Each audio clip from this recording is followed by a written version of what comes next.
आज का अपना टॉपिक रहेगा सोवियत प्रणाली। तो सोवियत प्रणाली क्या होती है? समाजवादी सोवियत गणराज्य रूस में हुई 1917 की समाजवादी क्रांति के बाद अस्तित्व में आया। यानी कि सोवियत संघ कब अस्तित्व में आया था? 1917 में। तो 1917 में क्रांति हुई थी रूस में, जिसके जिसके संस्थापक या नायक अपन बोले तो लेनिन थे। और ये हुई थी 1917 में। और सोवियत प्रणाली की दूरी कम्युनिस्ट पार्टी, यानी कि सोवियत संघ में किस पार्टी का शासन था? तो कम्युनिस्ट पार्टी का। और कम्युनिस्ट पार्टी किस किस विचारधारा पर आधारित थी? तो वह विचारधारा थी समाजवादी। क्या थी? समाजवादी। और सोवियत सोवियत संघ अर्थव्यवस्था योजनाबद्ध और राज्य के नियंत्रण पे। सोवियत संघ में योजना, यानी कि कोई सरकार निर्णय लेती थी तो सरकार के अंडर में लेती थी। बाकी आम जनता को वहाँ पर कोई विपक्षी या उसको उनका अधिकार नहीं था कि ये जनता जनता को पहुँच के लिया जाएगा, क्योंकि लोकतंत्री था वहाँ पर, क्योंकि जनता को इतनी आज़ादी नहीं थी। उसके बाद बात करेंगे दूसरे विश्व युद्ध के बाद पूर्वी यूरोप के देश सोवियत संघ के अंकुश में आ गए और इन सभी देशों की राजनीतिक और सामाजिक व्यवस्था को सोवियत संघ की समाजवादी प्रणाली में डाला गया और इन्हें ही समाजवादी खेमे के देश या दूसरी दुनिया कहा जाता है। और दूसरी दुनिया किसे कहा जाता है? तो दूसरी दुनिया इन्हें ही कहा जाता है जो कि दूसरे विश्व युद्ध के बाद पूर्वी यूरोप के देश सोवियत संघ के अंकुश में आ गए और इन सभी देशों की राजनीतिक और सामाजिक व्यवस्था को सोवियत संघ की समाजवादी प्रणाली में डाला गया और इन्हें ही समाजवादी खेमे के देश और दूसरी दुनिया कहा जाता है। और इसका नेता कौन होता था? इसका नेता होता था सोवियत संघ। इसी प्रकार द्वितीय विश्व युद्ध के बाद सोवियत संघ महाशक्ति के रूप में उभरा था। तो क्या सोवियत संघ द्वितीय विश्व युद्ध के बाद क्या क्या बन के उभरा था? तो महाशक्ति। और द्वितीय विश्व युद्ध कब हुआ था? तो 1945 में हुआ था। किस किस के मध्य हुआ था? तो अमेरिका और जापान के मध्य हुआ था। ओके। और अपन बात करें पॉइंट नंबर 5 की, अमेरिका को छोड़कर से विश्व की तुलना में सोवियत संघ की अर्थव्यवस्था कहीं ज़्यादा विकसित थी। यानी कि अमेरिका को छोड़कर विश्व में दूसरे नंबर पर विकसित अर्थव्यवस्था आती थी सोवियत संघ की। लेकिन सोवियत प्रणाली नौकरशाही या शिकंजा कसता चला गया और यही प्रणाली सत्तावादी हो गई। यानी कि वहाँ पर कम्युनिस्ट पार्टी थी तो सत्तावादी हो गई, क्योंकि लोगों को बहुत कठिनाई आने लगी। यानी कि यह प्रणाली सत्तावादी और हो गई और नागरिकों का जीवन कठिन कठिन होता चला गया। सोवियत संघ की कम्युनिस्ट पार्टी का शासन था। नहीं, सोवियत संघ में कम्युनिस्ट पार्टी का शासन था जिसका सभी संस्थाओं पर गहरा अंकुश तथा यह दल जनता के प्रति उत्तरदायी नहीं था। और सोवियत संघ के 15 गणराज्यों में रूसी गणराज्य का हर मामले में वर्चस्व फंसाया। यानी कि सोवियत संघ में कुल कितने देश शामिल थे? 15 देश शामिल थे। उसमें से रूस सबसे बड़ा देश था, तो वहाँ उसका वर्चस्व बहुत ज़्यादा था। तो अन्य क्षेत्रों की जनता और अपने आप को अपेक्षित तथा दमित महसूस करती, यानी कि अपने आप, जो बाकी देश थे वो अपने आप को कमज़ोर समझते थे। हथियारों की होड़ में सोवियत संघ ने समय समय पर अमेरिका को बराबर टक्कर दी, लेकिन उसे उसकी भारी कीमत चुकानी पड़ी। वहीं प्रौद्योगिक और बुनियादी ढांचे के मामले में पश्चिमी देशों की तुलना में पीछे रह गया। यानी कि टक्कर तो उसने बराबर दी थी, पर नहीं, उसका कुछ हो नहीं पाया, क्योंकि अमेरिका का टक्कर वो नहीं ले सका। उसने टक्कर तो हथियारों की होड़ में दी थी, पर वो आर्थिक स्थिति से वो सोवियत संघ बहुत पीछे पिछड़ गया था, जिसके कारण से सोवियत संघ का विघटन हो गया था। और यह अपने नागरिकों की राजनीतिक और आर्थिक आकांक्षाओं को पूरा नहीं कर सका। और 1979 में अफगानिस्तान में हस्ते पर से उसकी अर्थव्यवस्था और कमज़ोर हो गई। यानी कि 1979 में अफगानिस्तान पर उसने सिग्नेचर किए, जिससे उसकी अर्थव्यवस्था बहुत कमज़ोर दिखने लगी और कमज़ोर हो गई। यहाँ उपभोक्ता वक्त की कमी हो गई तथा 1970 के दशक में अंतिम वर्षों में यह व्यवस्था लड़खाने लगी। यानी कि नाम लटखाने, यानी कि तो उनकी मेन गलती क्या थी? तो उनकी गलती ये थी कि अमेरिका की ये शीत युद्ध चल रहा था, द्वितीय विश्व युद्ध के बाद की बात कर रही थी।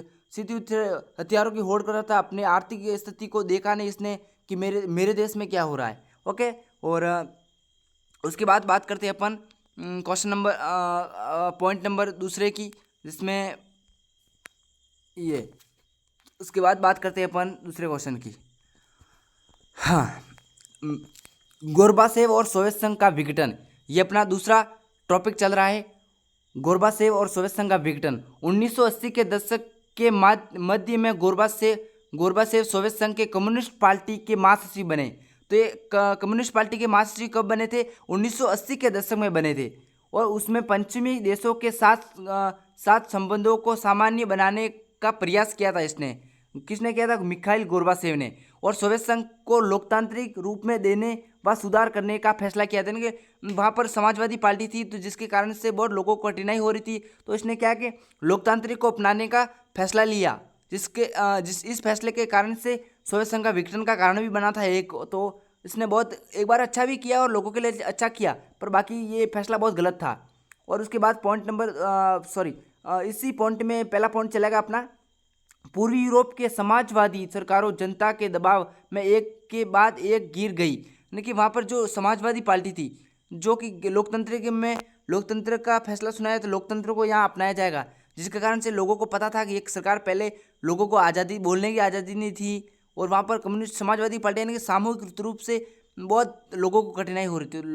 तो वहाँ पर उन्होंने बदलाव लाने की कोशिश की थी, पर उनको आज़ादी बहुत जल्दी चाहिए थी, पर आज़ादी धीरे धीरे मिलने के कारण से लोगों ने उनका साथ देना छोड़ दिया, और वहाँ लोकतांत्रिक व्यवस्था की स्थापना हुई, और देश के अंदर आर्थिक और राजनीतिक सुधारों की लोकतांत्रिक का जगह समाजवादी दल के नेताओं द्वारा विरोध किया गया। यानी कि मिखाइल गोरबाचेव ने वहाँ पर लोकतंत्र की स्थापना की, पर जो कि समाजवादी के नेता थे उनका विरोध करने लगे। वही जनता और तेजी से सुधार चाहती थी, यानी कि जनता भी तेजी से सुधार चाहती थी, पर मिखाइल गोरबाचेव ने तो सुधार लाने का प्रयास किया था, पर वो जनता को पसंद आया, पर जनता तेजी से विकास करने या सुधार लाने का उनका मन में था। तो बाकी उसके बाद सुना हुआ उसमें इनको वोट नहीं मिला और ये हार गए। तो इसमें मेन बात करते हैं अपन, हाँ, वह जनता और तेजी से सुधार चाहती थी। परिणाम 1991 में सोवियत संघ के 3 बड़े गणराज्यों रूस, यूक्रेन, बेलारूस ने सोवियत संघ की समाप्ति की घोषणा की, और इन्होंने सोवियत पूंजीवादी और लोकतंत्र को अपना आधार बनाया। इन्होंने स्वतंत्र राज्यों को राष्ट्रकूल का गठन दिया, और बाकी गणराज्यों को राष्ट्रकूल का संस्थापक सदस्य बनाया गया। यानी कि 25 दिसंबर 1991 को सोवियत संघ का विघटन हो गया, और सोवियत संघ का विघटन की घोषणा करने वाले सोवियत संघ के 3 बड़े राज्य थे रूस, यूक्रेन, बेलारूस। ये 3 राज्य थे। उन्होंने कब की थी? 25 दिसंबर 1991 को इन्होंने घोषणा कर दी थी कि आज से सोवियत संघ का विघटन हुआ, समाप्ति हुआ। उसके बाद पॉइंट की अपन तीसरे पॉइंट की बात करेंगे। रूस को सुरक्षा परिषद में सोवियत संघ की सीट मिली, यानी कि एक वो संयुक्त राष्ट्र संघ एक संघ होता है अपना यूएनओ, तो उसमें से इसको रूस को सुरक्षा परिषद का सीट मिली, यानी कि उसको उसका पद मिला था, जो कि पहले सोवियत संघ था उसका सुरक्षा परिषद, तो सीट मिला था। और सोवियत संघ के अंतर्राष्ट्रीय कारण और संधियों को निभाने की जिम्मेदारी रूस को सौंपी गई। इसी प्रकार सोवियत संघ का पतन हो गया था। तो सोवियत संघ का पतन हो गया था। तो अब सोवियत संघ के पतन के कारण बताएंगे। सबसे पहले 2-3 कारण बताएंगे, ताकि ये क्वेश्चन 4 नंबर का नहीं है तो 2 नंबर का आएगा, 2 नंबर का आएगा, 3 नंबर का आएगा।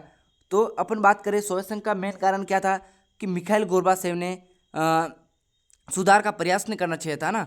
सबसे पहले मेन बात है, सुधार किया था, और उसके चक्कर में परिणाम क्या निकले थे? तो इनके चक्कर में शीत युद्ध हो रहा था। शीत युद्ध की समाप्ति हो गई थी, और हथियारों की होड़ हो गई थी, और विचारधारा जो लड़ाई चल रही थी पूंजीवादी और समाजवादी, वो भी खत्म हो गई थी, और काफ़ी परिणाम निकले, जिससे अच्छा हुआ। और तीसरा विश्व युद्ध हुआ। सबसे मेन बात अच्छी है, तीसरा विश्व युद्ध नहीं हुआ, क्योंकि पहला विश्व युद्ध 1914 से 1918 में हुआ था, और दूसरा विश्व युद्ध 1939 से 1945 के बीच में हुआ था, और तीसरा विश्व युद्ध हुआ नहीं। होने की संभावना थी, क्यूबा मिसाइल संगठन के समय पर हुआ नहीं, क्योंकि इस सेप्टेम्बर में भय ने गत वर्ष में था शीत युद्ध के समय पर, उसमें था नहीं। क्यूबा मिसाइल संगठन में अमेरिका और सोवियत संघ के बीच में भिड़ाने की बात थी, पर पता नहीं उसके कारण से सुझाव समझा दोनों महाशक्तियों को समझाया गया और उसके हिसाब से उस बात को ख़त्म किया। और उसके बाद कोरिया युद्ध हुआ था 1953 में, उसमें भी थोड़ा भिड़ंत वगैरह खून वगैरह हुआ था। और उसके बाद इनके हुआ था, उसके बाद तो ज़्यादा कुछ नहीं हुआ।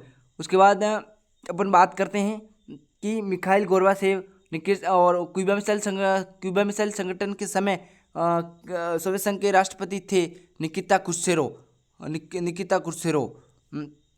ओके, उन्होंने ही क्यूबा एक समाजवादी देश था और वहाँ पर सैनिक अड्डे में परिवर्तन कर दिया था, है ना। और इसी के साथ अपनी ये क्लास समाप्त कर रहे हैं।